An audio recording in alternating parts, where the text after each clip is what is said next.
Je suis Mamadou Badji, professeur d'histoire du droit et des institutions à l'université Cheikh Anta Diop. Je suis depuis 2013 élu doyen de la faculté des sciences juridiques et politiques de cette faculté. Et je suis né en Casamance, où j'ai fait la plupart de mes études primaires et secondaires avant de venir à l'université. Et c'est surtout à Grenoble où j'ai poursuivi et terminé mes études supérieures avec justement la soutenance d'une thèse en doctorat que j'ai terminée avant de rentrer. En rentrant, j'ai été assistant avant de gravir les échelons et j'ai été assesseur du doyen. Et aujourd'hui, c'est moi qui suis le doyen de la faculté.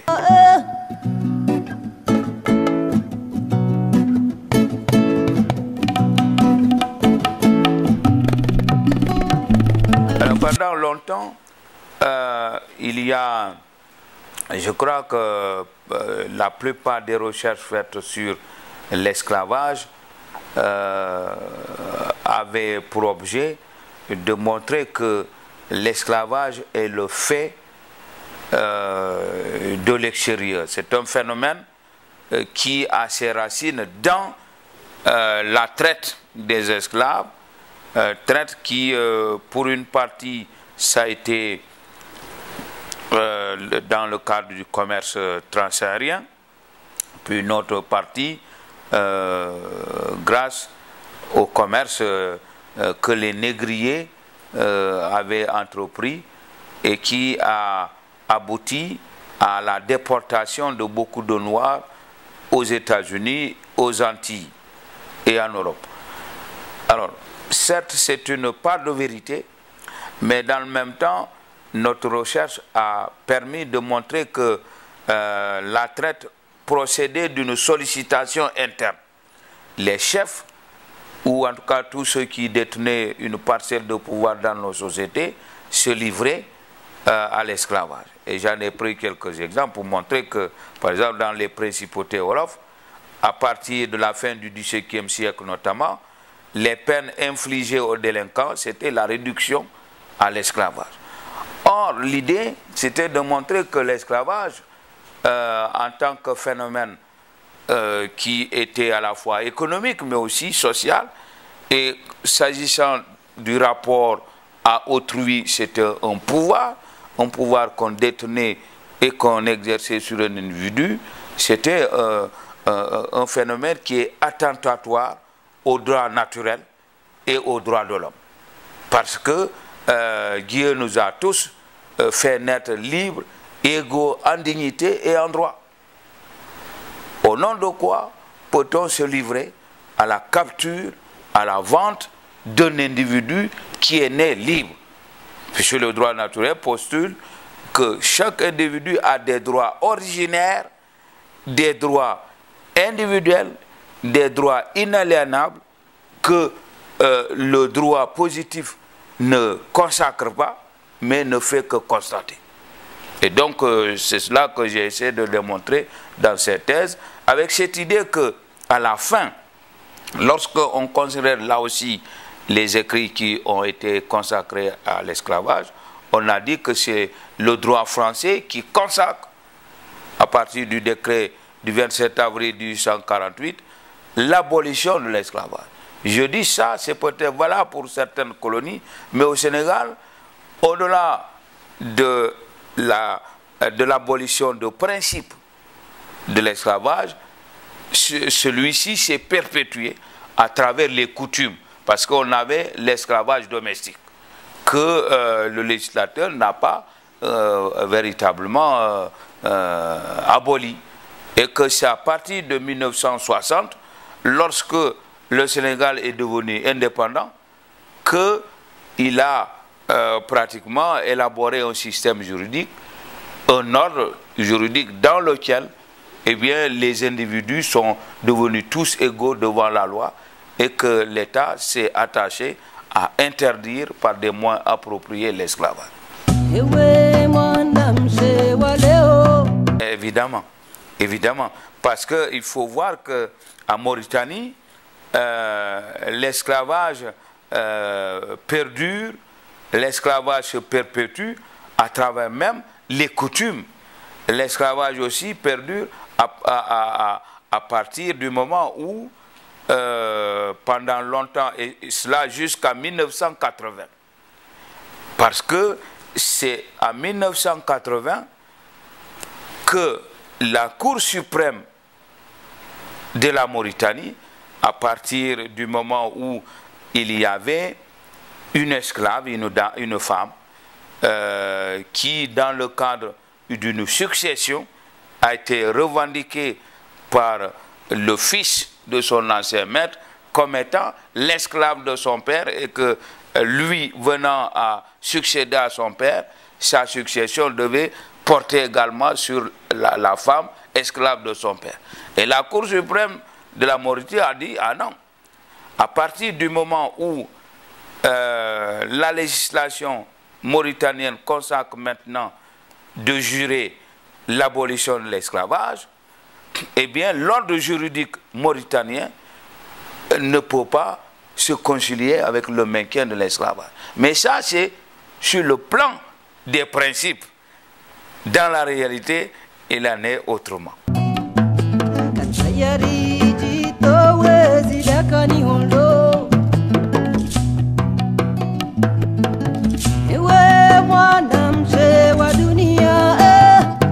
Je crois que la question de la réparation, c'est une question qui m'a été posée une fois lorsque, avec le professeur Thioub, Ibrahima Thioub, on a été amené à animer un séminaire, et j'avais dit que lorsque l'esclavage a été aboli au Sénégal, on a tout de suite créé une indemnité.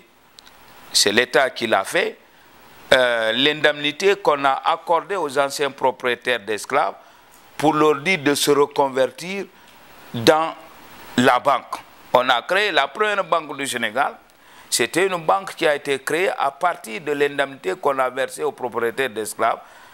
Et on a demandé à ceux-là véritablement de faire du versement de cette indemnité eh bien, leur capital qu'on a apporté.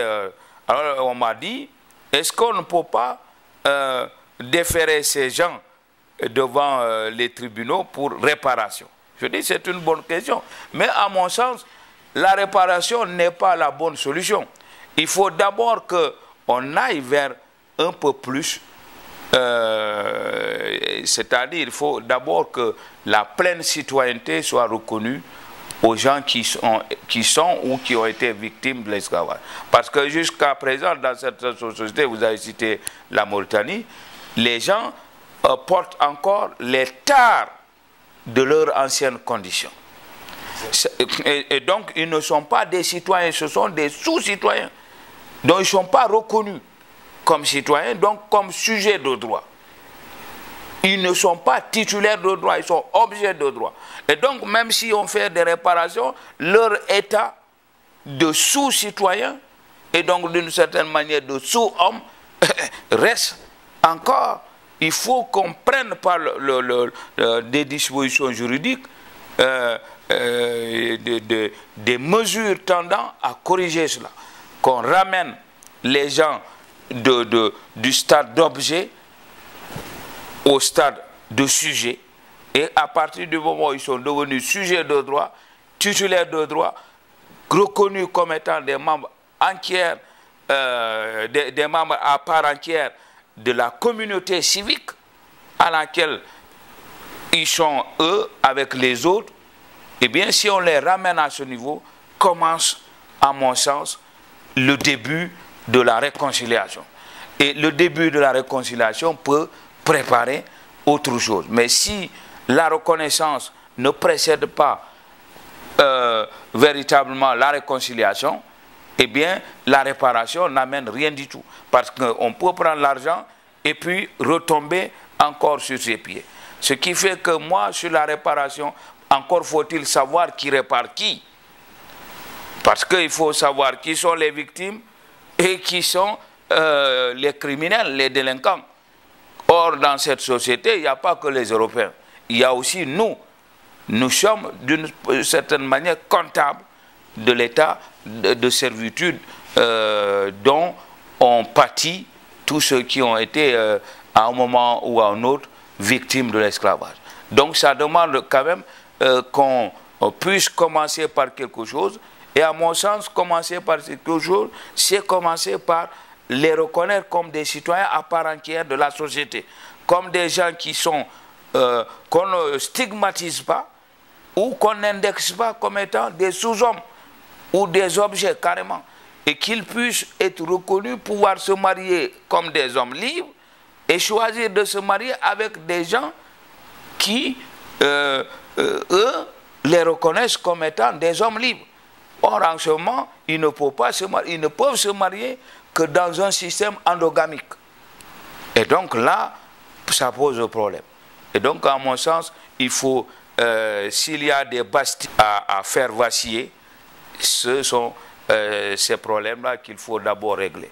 De sorte que, moi je pense, tout en épousant la thèse d'Achille Mbembe, je pense que les paradigmes que moi je considère qu'il faut quand même avancer, c'est un de ces paradigmes, c'est d'abord la citoyenneté. Il faut régler le problème de la citoyenneté, celui de la pleine reconnaissance des uns et des autres comme étant membres à part entière de la communauté civique et les réparations.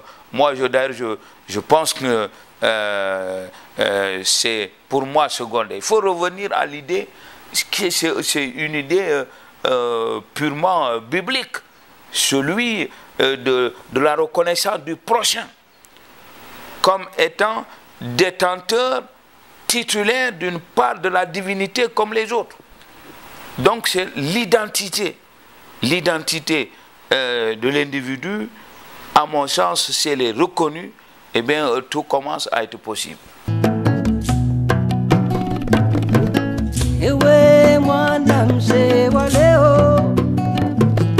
Qu'est-ce qui fait défaut? C'est la construction de véritables sociétés politiques, dont l'État est une des figures les plus marquantes en ce qui concerne notre siècle. Or, les États en Afrique sont des États nains, des États faibles.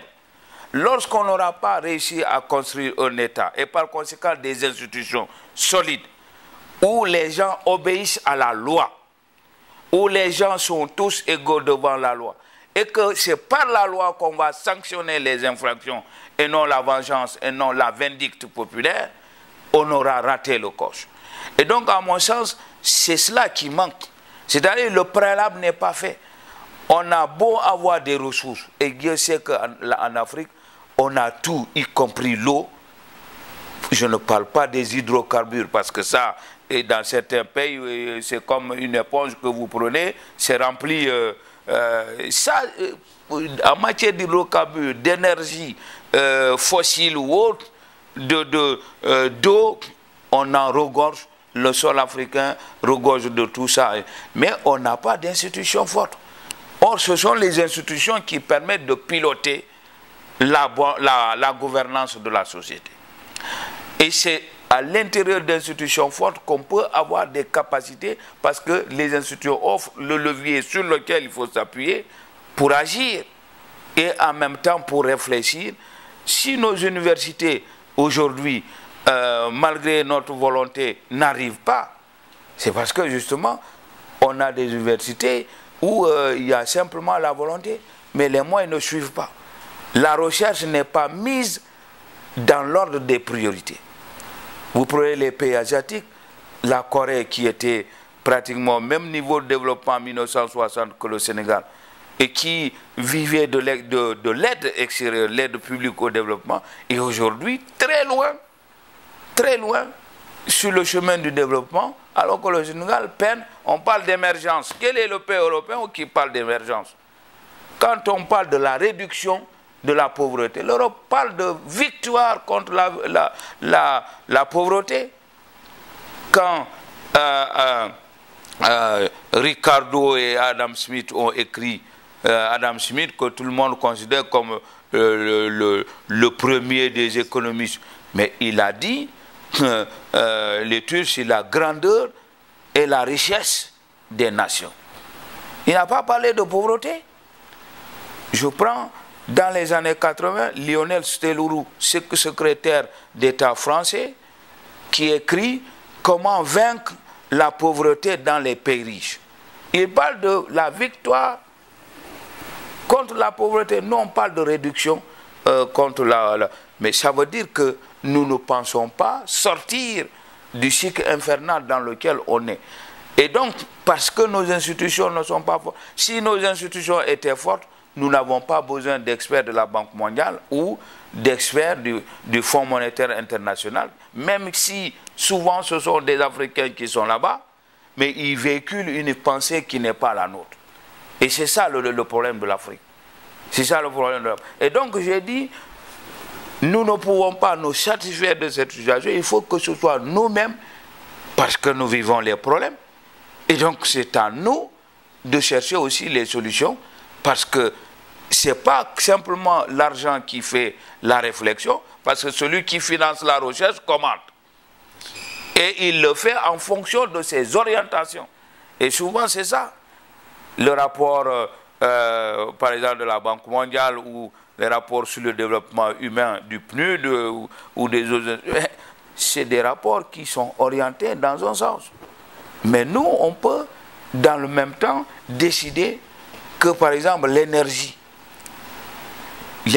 aujourd'hui nous fonctionne. Nous avons le soleil 24 heures sur 24 et nous n'avons pas à nous abstraire de nos dépendances vis-à-vis de cette énergie. On parle d'énergie renouvelable depuis les années.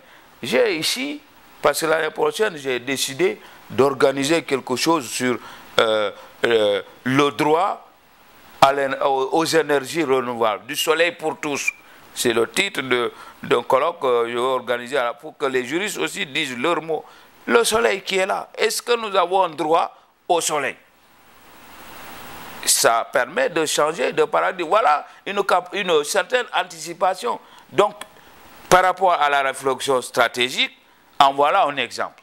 Donc, nous ne devons pas attendre des orientations de la Banque mondiale ou du Fonds monétaire international pour agir. Mais les Africains, vous avez raison de le souligner, avaient été pendant longtemps visionnaires, avaient une capacité d'anticipation, mais à chaque fois, ils n'avaient pas, non pas en face d'eux, mais à leur niveau, les ressorts nécessaires pour pouvoir résister. Et par conséquent, ils ont toujours été des victimes expiatoires d'un ordre dans lequel ils n'avaient pas les leviers nécessaires pour pouvoir résister. Et c'est ce qui explique qu'à chaque fois, on a eu raison de la résistance de nos forces, quelle qu'en soit la coalition par ailleurs qui était mobilisée. Les Africains ne pouvaient pas parce qu'ils n'ont pas d'État. Regardez au Nigeria, il n'y a pas d'État. Au Nigeria, ce sont des groupes, des réseaux. Même quand vous prenez le pétrole, vous avez des hommes d'affaires puissants qui tiennent des leviers importants par rapport aux hydrocarbures. Comment voulez-vous que le pays puisse résister à... Les gens l'oublient. Le Nigeria a tout, sauf un État. Et tant qu'on n'a pas réamorcé la réflexion dans le sens de bâtir des institutions dans lesquelles ces individus peuvent rester forts, mais obéir à la logique de la puissance qu'incarne l'État en tant que personnification juridique de la nation, eh bien, le problème de Boko Haram et de tous les autres resteront toujours des problèmes.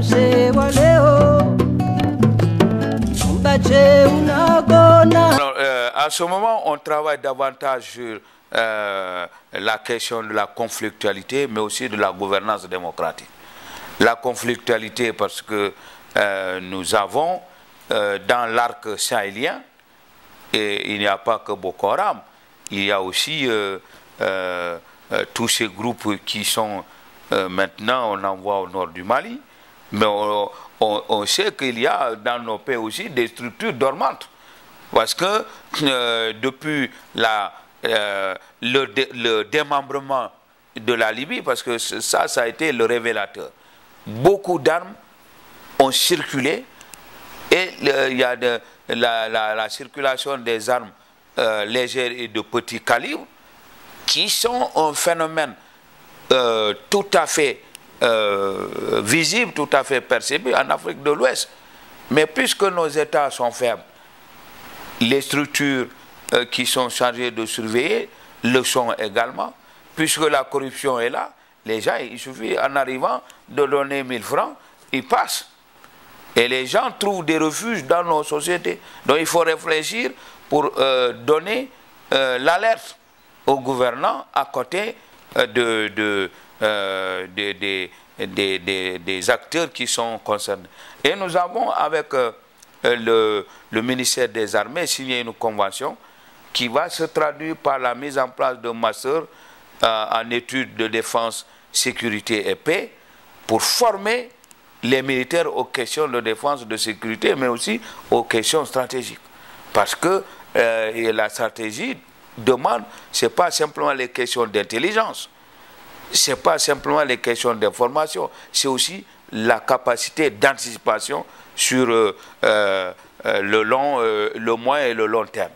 Et donc, c'est la gouvernance démocratique, quand on prend, du moins en Afrique, et surtout en Afrique de l'Ouest, la plupart des élections, et ne serait-ce que l'élection, puisque l'élection confère la légitimité, mais les soubresauts post-électoraux sont tellement nombreux qu'une élection sans contestation est quasiment impossible.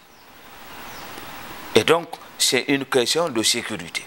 Et il faut aussi voir, en essayant d'offrir des grilles de lecture, comment aider à l'anticipation et donc à la prise de décision de ceux qui sont les acteurs en charge de ces problèmes.